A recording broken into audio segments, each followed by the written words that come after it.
You want ramen? I got ramen.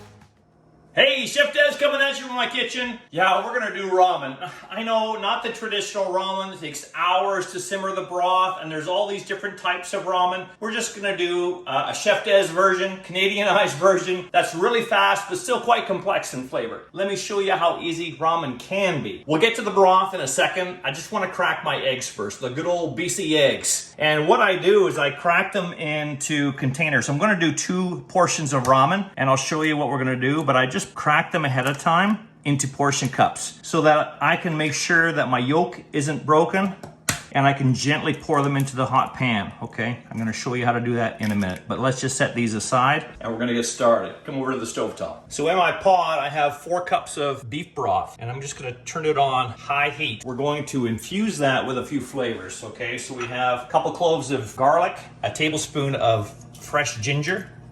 We're also gonna add a tablespoon of rice wine vinegar, 1 to 2 tablespoons of soy sauce. For some heat, I put on some sambal oelek. What's sambal oelek? Let me show you. It's like liquid crushed chilies. You can find that down the import food aisle of any major grocery store. And that's it there. So we're gonna put that in, and that's gonna be our heat component. That's a full tablespoon. It's a little bit of a kick. If you want it less spicy, go like a teaspoon or 2 teaspoons. And all we're gonna do is we're just gonna give that a stir, and then we're gonna bring that up to a full boil. And once it's at a full boil, we're gonna let that simmer for about 5 minutes uncovered, just to get those flavors infused. We want that broth to be really infused with that garlic and that ginger, okay? And that's really what's gonna give you the complexity in your broth, rather than just using broth itself.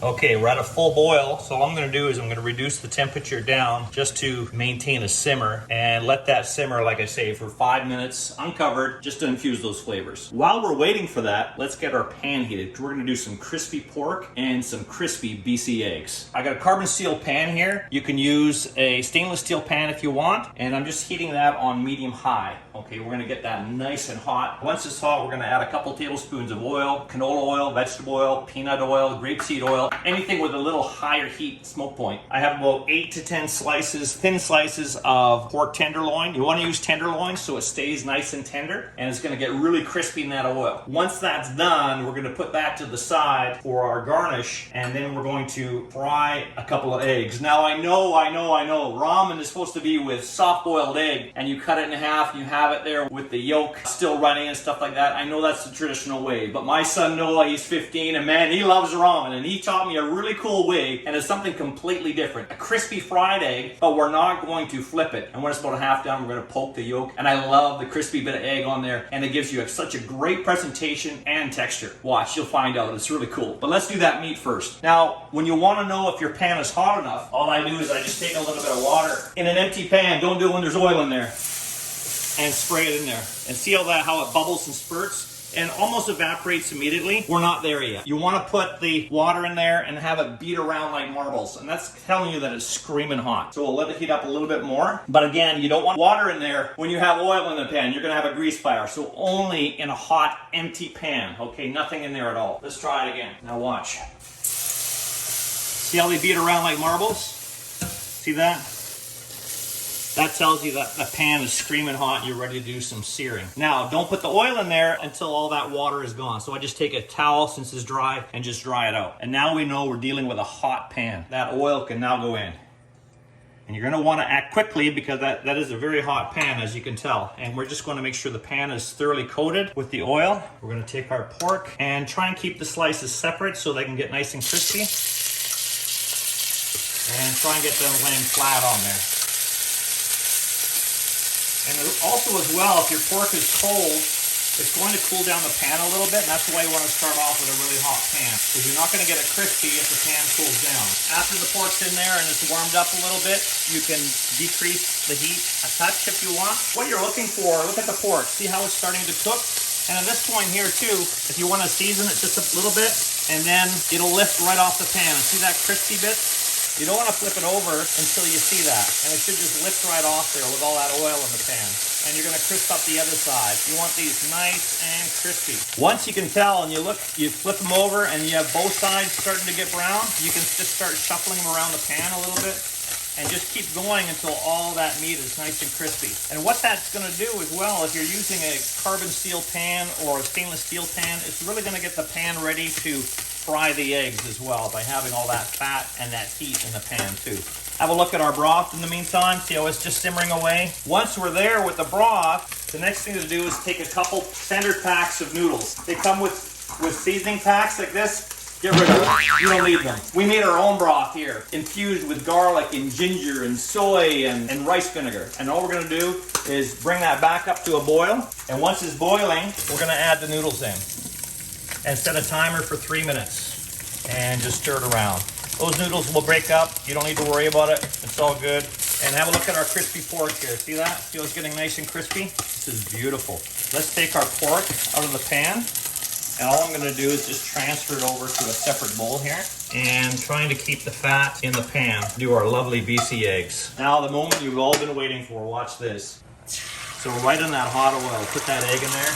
There's one. We're doing 2 portions, we're gonna do 2 eggs. And look at that lovely yolk that's just sitting right there. And when that egg is about half cooked, we're going to just poke that yolk a little bit just to give it nice presentation, but we're not gonna flip it, okay? We're not doing a standard over easy egg, okay? Watch this. Just give it a little poke like that. And what you're waiting for that egg to get mostly set. But look at those bits around the side. They're gonna get all nice and brown and crispy, and it's gonna give incredible flavor and presentation and texture to the top of the ramen. And something completely different than having a soft-boiled egg. You're really gonna blow people away with this presentation. That pan with enough oil, see this? The egg should just lift right off. We're not quite there yet to take it out, but I'm just getting under there to make sure that it's loosened from the pan. All right, we're done on our noodles. Now it's time to plate everything. Now I'm gonna take this over here. Look how nice and crispy that egg is. Now watch this. Let's take our noodles over to our bowl. This is where we build all the colors and the textures on top of the ramen that makes it look so fantastic. Take your noodles out and just portion them between the 2 bowls. You want nice big noodle bowls for this, okay? So you have lots of room to garnish on top with all the elements, and try and get it somewhat even for the amount of noodles in each bowl. And then divide the broth between the 2. And it should work out that you have just enough broth to create a little moat around the noodles, but still have the noodles in the center to build all the ingredients on the top. Let's take our bean sprouts.